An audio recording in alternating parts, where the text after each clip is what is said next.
नमस्कार दोस्तों, मेरा नाम है रूही चैनत। एक बार के लिए सोचें कि जिस बिल्डिंग में आप रह रहे हैं वो सिर्फ आपका घर ही नहीं बल्कि आपका पूरा शहर भी है। इस बिल्डिंग में आप जिस भी जरूरत के सामान के बारे में सोच सकते हैं उसे एक ही छत के नीचे लाया गया है। लोग किराने की दुकान, पोस्ट ऑफिस या यहाँ तक कि लिफ्ट का इस्तेमाल करके कुछ ही मिनटों में नोटरी तक पहुँच जाते हैं। बाहर भयंकर तूफान और बहुत बर्फ होने के बावजूद यहाँ रहने वाले बच्चे अपनी बिल्डिंग से होते हुए अंडरग्राउंड टनल के जरिए स्कूल जाते हैं। अलास्का के साउथ में स्थित विटर एक कोस्टल सिटी है जो ऊंचे ऊंचे पहाड़ों और समुद्र के बीच छिपी हुई है। लगभग 51 स्क्वायर किलोमीटर या 20 स्क्वायर मील के एरिया के साथ यहाँ पर रहने वाले सभी लोग सिर्फ एक रेसिडेंशियल कॉम्प्लेक्स में रहते हैं। विटर में रहने वाले लोगों के लिए उनकी बिल्डिंग के कॉरिडोर में चलने का मतलब है अपने पड़ोस की सड़कों पर टहलना। वहाँ के लोगों के लिए किराने की दुकान पर जाते समय पुलिस वालों को पजामे में देखना या लॉन्ड्री रूम में मेयर से मिलना बहुत ही आम बात है। अब हम विटर जाने के लिए टनल के खुलने का इंतजार कर रहे हैं। ये टनल सिर्फ वन वे है। आपका बहुत बहुत शुक्रिया।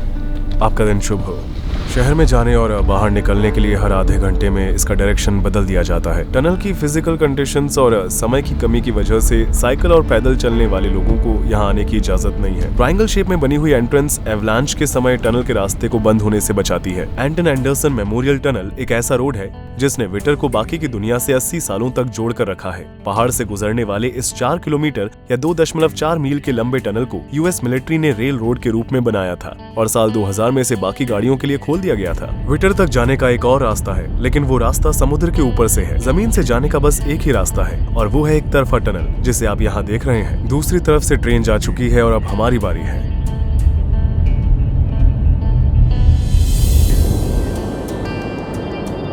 यहाँ पर आने के बाद पहली बात जो मैंने देखी है वो ये है कि यहाँ हार्बर एक्टिविटीज काफी होती है। ये सभी छोटी छोटी बिल्डिंग्स जो आप यहाँ देख रहे हैं उन सभी का इस्तेमाल मछली पकड़ने के लिए स्टोरेज एरियाज के रूप में किया जाता है। ये सोवियत यूनियन में देखी गई कंस्ट्रक्टिविस्ट आर्किटेक्चर जैसी दिखाई देती है। मैं बैगेज टावर्स के ठीक सामने हूँ। यहाँ पूरा शहर एक ही छत के नीचे रहता है। आइए चलकर देखते हैं कि अंदर से कैसा है। यहाँ ग्राउंड फ्लोर पर ऐतिहासिक तस्वीरें लगी हुई हैं। 1956 में कोल्ड वॉर के दौरान यूएस मिलिट्री के लिए इस बिल्डिंग को बनाया गया था। इस 14 मंजिल की बिल्डिंग में कुल 196 अपार्टमेंट है और इसमें एक समय में 1000 लोग तक रह सकते हैं। इसमें किराने की दुकान, लॉन्ड्री रूम, स्टोरेज एरिया, बच्चों के लिए indoor playground, 2 church, municipal office, tunnel के जरिए जाता हुआ एक स्कूल, एक पोस्ट ऑफिस और यहाँ तक कि नोटरी भी शामिल है। विटर में कड़ाके की ठंड के दिनों में यहाँ रहने वाले लोग हफ्तों तक इस बिल्डिंग से बाहर निकले बिना अपना जीवन बिताते हैं। यह एक छोटा सा बाजार है जहाँ से आप दैनिक जरूरतों का सामान खरीद सकते हैं। थोड़ा और आगे बढ़ने पर हमें कोजी कॉर्नर स्टोर दिखाई दिया। मैं देख सकता हूँ कि आपकी दुकान में हर तरह की जरूरत के भरपूर सामान है।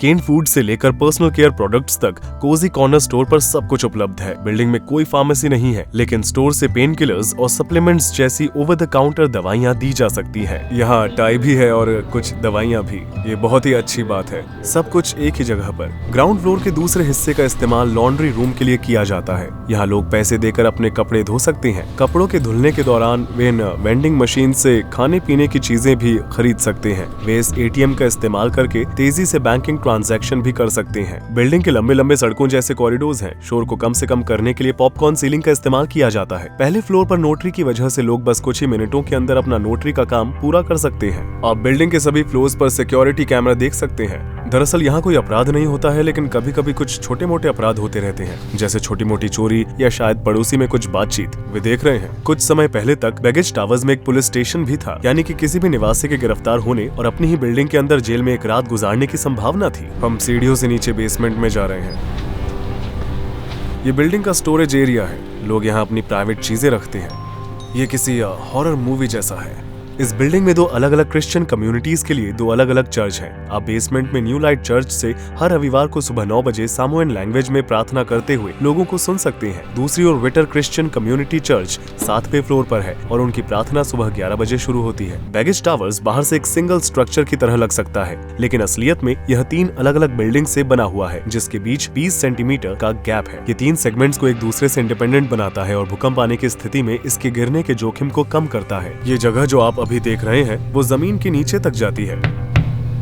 इस बिल्डिंग को इस तरह बनाया गया है कि इस पर कभी भी आग और भूकंप का असर न हो और साल 1964 में 9.2 मैग्नीट्यूड का भारी भूकंप भी इस बिल्डिंग का कुछ भी नहीं बिगाड़ सका, जिसे दुनिया का दूसरा सबसे शक्तिशाली भूकंप माना जाता है। उस समय सुनामी की वजह से सिर्फ उन्हीं 13 लोगों की जाने गई जो बिल्डिंग के बाहर थे। जैसा कि आप देख सकते हैं कि यहाँ 15 फ्लोर्स हैं, लेकिन बिल्डिंग में 14 फ्लोर्स हैं। उनका मानना है कि 13वां फ्लोर बैड लक लेकर आता है। बिल्डिंग के सबसे ऊपर वाले 2 फ्लोर्स का इस्तेमाल उन टूरिस्ट्स के लिए बेड और ब्रेकफास्ट के रूप में किया जाता है जो छुट्टियां मनाने के लिए जहाजों से यहाँ आते हैं। यानी कि इस बिल्डिंग के अंदर एक होटल भी है। 15वें फ्लोर पर यह कमरा है जहाँ घर के मालिक एक साथ मीटिंग करते हैं और निर्णय लेते हैं। दूसरे शब्दों में कहा जाए तो पूरे शहर को इस कमरे से चलाया जाता है। बिल्डिंग द्वारा प्रदान की जाने वाली फिजिकल टीचर्स की वजह से 3 साल से लेकर 18 साल की उम्र के लगभग 35 बच्चे एक असाधारण स्कूली जीवन का अनुभव करते हैं। पूरे शहर में सिर्फ एक ही एजुकेशनल इंस्टीट्यूशन है, विटर कम्युनिटी स्कूल, जो कि एक टनल के जरिए बैगेज टावर से जुड़ा हुआ है। इसलिए अगर स्टूडेंट्स चाहें तो वे पजामा और चप्पल पहनकर भी इस टनल के जरिए जल्दी से अपने स्कूल जा सकते हैं। इन बच्चों के लिए स्कूल और घर आपस में जुड़े हुए हैं। टीचर्स ने यहाँ सभी स्टूडेंट्स के लिए नाश्ता बनाया है और वे सभी एक परिवार की तरह एक साथ खाते हैं।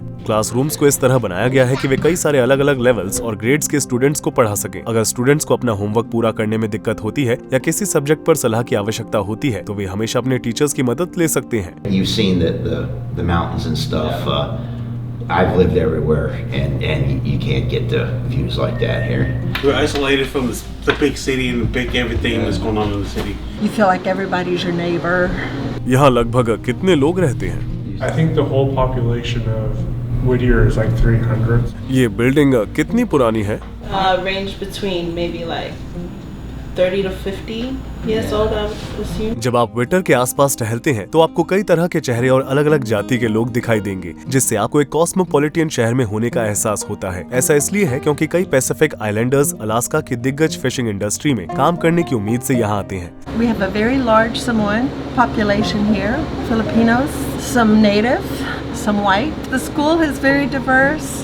I think that if they sing happy birthday, they'll sing happy birthday in maybe 2 or 3 languages.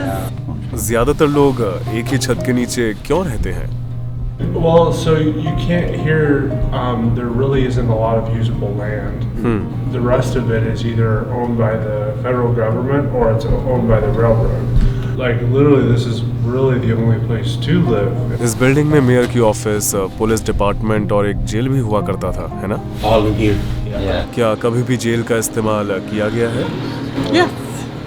I remember when a cop handcuffed a man to the stop sign outside there and left him there for a while. मेरे ख्याल से यहाँ एक clinic भी हुआ करता था, है ना? It was on the 3rd floor, and that was actually so convenient. यहाँ लगभग कितना किराया है? 1 room, 700, and 2 rooms like 1,000. 3 rooms is 1,200. It's all including the utilities. Waiter के एक एवरेज घर में आपका स्वागत है। यहाँ एक ओपन किचन है।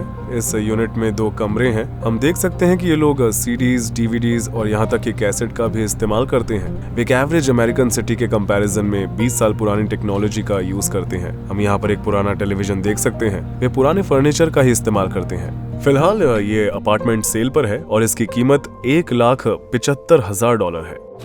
वैसे यहाँ रहने के क्या नुकसान है? It has this depressing side. Over here you can hear a pin drop or the wind blowing in the window. दुनिया के बाकी हिस्सों से कोसों दूर इस क्षेत्र का मशहूर कल्चर बन गया है। द प्रिजनर ऑफ विटर प्रिंट वाले कपड़े पहनने वाले लोगों को घूमते हुए देखा जा सकता है। यहाँ पर रह रहे लोग टनल के वर्किंग आवर्स के मुताबिक अपनी जिंदगी बिताते हैं। अगर वे शहर के बाहर समय बिताना चाहते हैं तो उन्हें रात के 11:15 पर टनल बंद होने से पहले पहुँचना होगा, नहीं तो उन्हें अगली सुबह 5:30 बजे तक टनल के दोबारा से खुलने तक अपनी गाड़ियों में सोना पड़ेगा। Came all the way here and missed the tunnel. Ended up camping on the other side and hoping you got enough fuel for your heater. If anybody commit any crimes over here, so you cannot escape. Yeah. They call the tunnel and they close that door. So this side the ocean, this side mountain. विटर के पास कुछ service और shopping के options हैं और transit costs की वजह से product महंगे हैं। इसलिए यहाँ पर रहने वाले लोगों को अपनी जरूरतों को पूरा करने के लिए शहर से बाहर जाना पड़ता है। To go to Anchorage and get a haircut it takes too much time out of my day. If your car breaks down, you're pretty screwed. क्योंकि आधी रात को टनल बंद हो जाता है तो अगर किसी को अस्पताल जाना पड़ता है तो क्या होता है? Fire trucks, paramedics, they have free, unless there's an actual train going through it at the time. मैंने सुना है कि टनल को साल 2000 में कार्स के पब्लिक यूज के लिए खोल दिया गया था। इससे पहले लोग अपनी जरूरतों को कैसे पूरा करते थे? The train. You could drive your vehicle onto a train bed and train into Whittier. there was only one day of the week that the train actually left early in the morning and then came back later at night, and that was on Wednesday. क्या कभी ऐसा हुआ है कि tunnel काफी लंबे समय तक बंद रहा हो? Yes, we've had avalanches. There was a rock slide on the other side a few years back. That train tunnel was closed. कितने समय के लिए? I don't want to say 3 months. विटर का एनवायरनमेंट इंट्रोवर्ट लोगों को अच्छा लग सकता है और यह वास्तव में अपने लोगों को मजबूत कम्युनिटी के साथ मजबूत बनाता है। If somebody needs something, I mean, I have people who come in like Beverly. I don't have any cat food. I mean, he can come in and don't have to sweat about your car being on lock. Plus, it's community. Everybody look out for your stuff. खासकर गर्मियों के दौरान शहर में आने वाले अमेरिकी काले भालुओं के लिए विटर निवासियों को सतर्क रहना चाहिए। One time there was a very big bear. I could hear a lot of noise and what is it? What is it? Finally the cop comes up and says, I got him out. He said, I scared the shit out of him. And I said, I bet. And he goes, no, really, I scared the shit out of him. It's there in the doorway. सर्दियों के मौसम में विटर में बेहद ठंड होती है। उस समय यहाँ का टेम्परेचर -5 डिग्री सेल्सियस तक गिर जाता है। इस क्षेत्र में 95 किलोमीटर पर आवर या 60 मील प्रति घंटे की रफ्तार से हवा चलती है, जो पेड़ों को भी उखाड़ सकती है और यहाँ 5 मीटर या 16 फीट तक भारी बर्फ गिरती है। ऐसी स्थितियों में यहाँ पर रहने वाले लोग ज्यादातर इंडोर एक्टिविटीज में अपना समय बिताते हैं। In the winter time, play video game or try to go down to the gym or go sledding.